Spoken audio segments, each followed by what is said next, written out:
आत्मा की यात्रा, आत्मा की यात्रा, आनंद की यात्रा। इस यात्रा में आत्मा का विश्लेषण, आत्मा का विस्तार कि आत्मा है क्या आखिर, उस ऊर्जा का विस्तार, जिस ऊर्जा से सारा ब्रह्मांड बना। सारे ब्रह्मांड में वही एक ऊर्जा है जो अलग अलग रूपों में प्रतिबिंबित हो रही है। एक आत्मा ही अलग अलग रूपों में है। ये आत्मा का ही सारा खेल है, सारा प्रसार है, सारा उस आत्मा का खेल। और यही आत्मा, यही ऊर्जा अनेक अनेक रूपों में आपके लिए दिख रही है, प्रतिबिंबित हो रही है। वो अलग अलग रूप हैं, है सब एक। इसी आत्मा के विस्तार में वही बात कि ओम का अखंड गुंजन, ओम का आलंबन। और ओम मंत्र से, क्योंकि ये अंतस्करण नितांत जरूरी है, शुद्ध होना, तब तक आपके भीतर की मलिनता, आपके बुद्धि की मलिनता नहीं जाएगी। क्योंकि एक बुद्धि ही है जो आपको आत्मा से हमेशा अलग बना के रखे है। एक बुद्धि ही है जो आपको अनंत समय से भटका रही है और आप संसार में भटक कर, उलझ कर रह जाते रहे हमेशा से, सदा से, और आत्मा को उपलब्ध नहीं हो पाए। जबकि आत्मा आपका ही अपना, आपकी ही अपनी निजता है, आपका ही अपना निज स्वरूप है। आप ही है वो आत्मा, शरीर नहीं है। शरीर तो विनाश को जाता है, शरीर तो विनाशी है, उसका तो विनाश निश्चित है, निरंतर हो रहा है, प्रति क्षण उसका विनाश हो रहा है। एक एक क्षण उसका, एक एक क्षण जैसे जैसे समय आगे बढ़ रहा है, शरीर विनाश को जा रहा है। फाइनल वो जब होना है तब इकट्ठा होएगा, मगर निरंतर भी यही काम हो रहा है। इसलिए इस आत्मा की उपलब्धता, इस आत्मा को उपलब्ध होना बहुत जरूरी है। सत्य का परम अनुभव है ये आत्मा। इस आत्मा से आपको सत्य का परम अनुभव होगा, परमात्मा के दर्शन होंगे, परमात्मा की स्थिति समझ में आएगी। वो विराट परमात्मा जो सारे जग में जग बनकर, इसीलिए उसको जगदीश्वर कहा है। उसको, परमात्मा को जगदीश्वर इसीलिए कहा है कि इस जगत में वो स्वयं जगत बन गया। सारा जगत वही बन गया है। जैसे मिट्टी घड़ा बन गई है, घड़ा मिट्टी तो है ही, लेकिन मिट्टी ही है वो जो घड़ा भी बन गई है, और मिट्टी अपने आप में मिट्टी है ही। इसी तरह वो जगदीश्वर परमात्मा, शायद आप उसको महाविष्णु भी कह सकते हो, जो क्षीर सागर में परम विश्रांति में लेटा हुआ है। वो लेटा हुआ दिखता है, लेकिन वो लेटा हुआ नहीं, वो साक्षी दृष्टा कभी सोता ही नहीं, परम विश्रांति में बोला गया है उसके लिए। तो वो जगदीश्वर स्वयं जगत बन गया है। आपको जगदीश्वर नहीं दिख रहा है, जगत दिख रहा है। आपको आत्मा नहीं दिख रही है, आपको शरीर दिख रही है, आपको सारा ब्रह्मांड दिख रहा है। वो ब्रह्मांड की जिस ऊर्जा से वो ब्रह्मांड बना, वो ऊर्जा नहीं दिख रही है। ये बस यही बात है। ये गणित बड़ा कठिन है, कठिन है ये गणित। इसको ऐसे नहीं समझ में आएगा। ये गणित समझने के लिए ये वो अल्फा थीटा गामा नहीं है साहब कि थोड़ी बुद्धि से समझ लें। जिसके पास थोड़ी बुद्धि होती है वो मैथ्स में अल्फा थीटा गामा सब जान लेता है। ये बुद्धि से समझने वाली चीज गणित ही नहीं है, बुद्धि से समझने वाला।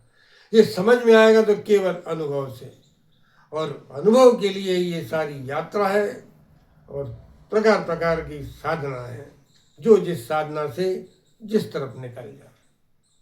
उसी साधना से आपको परमात्मा भी मिलेगा, उसी साधना से आपको आत्मा भी मिलेगी। जगत का परम सत्य आपके सामने आएगा, ब्रह्मांड का सारा सत्य आपके सामने आएगा, आपके स्वयं का सत्य आपके सामने आएगा। आज आप जिसको देह देह मान रहे हो, वो देह नहीं है, वो तो बस मिट्टी का ही खेल है, एक मटका है, एक घड़ा है, एक घट है, जिसमें आत्मा निवास कर रही है। और यही आत्मा है जो आपको, जिस आत्मा को आपको उपलब्ध होना है। अभी बहुत कुछ इसमें बड़ा विस्तार से समझने के लिए इसमें एक दो स्टेप तो ऐसे आते हैं कि वो आपके बुद्धि के ऊपर से, बुद्धि को स्पर्श भी नहीं होंगे और ऊपर से निकल जाएंगे। वो भी बताएंगे। उस बात की कभी बात हुई है उस बात पर भी, मगर फिर भी बताई जाएगी वो बात कि मैं यह वो कैसे समझ में आया। मैं के नाम पे आप शरीर देख लेते हो, यह के नाम पे आप आसपास की परिस्थितियां स्थितियों को देख लेते हो, वो के नाम पे आप आकाश और पता नहीं और क्या क्या देख लेते हो। लेकिन सच में मैं यह और वो क्या है, ये बस ये गणित ऐसा नहीं है कि अल्फा थीटा गामा समझ लिया। ये बुद्धि से परे है और इसी को समझने के लिए आत्मा की ये यात्रा है। और बिना इस आत्मा को समझे हुए आप ये विश्व का गणित, ये परमात्मा का गणित और विश्व की सच्चाई ये आप नहीं समझ पाओगे। और जिस दिन आप उस आत्मा को समझोगे, उसके स्वयं प्रकाश को समझोगे, उसके स्वयं के होने को समझोगे, जिस दिन वो होनापन आपको समझ में आ जाएगा, बस उसी दिन आपके सारे गणित हल हो गए। फिर एक भी आपके पास समस्या, एक भी आपके पास सवाल, कुछ भी नहीं बचेगा। सारे के सारे का हल इसी के यात्रा में अपन आगे बढ़ रहे हैं। अष्टावक्र की बातें हुई, विदेहराज जनक की बातें हुई और इसी विदेहराज जनक ने अपने अनुभव में अब अष्टावक्रों को और कुछ कुछ बताया। उन्होंने कहा कि इस विश्व समुद्र, इस विश्व सागर में मेरी हैसियत एक परम सत्य की है। विश्व सागर में मैं एक आत्मा का सागर हूँ, विराट और विशाल सागर हूँ। प्रकृति की हवाओं के कारण इसमें कई नावें डोल रही हैं, जो बस आती हैं, जाती हैं, चली जाती हैं। ना मेरा उनसे कोई लोभ है और ना मेरा उनसे कोई मोह है। मैं अपने आप में सच्चिदानंद रूप परम शुद्ध सुचेतन्यमय आत्मा में स्थिर हूँ, स्थिर।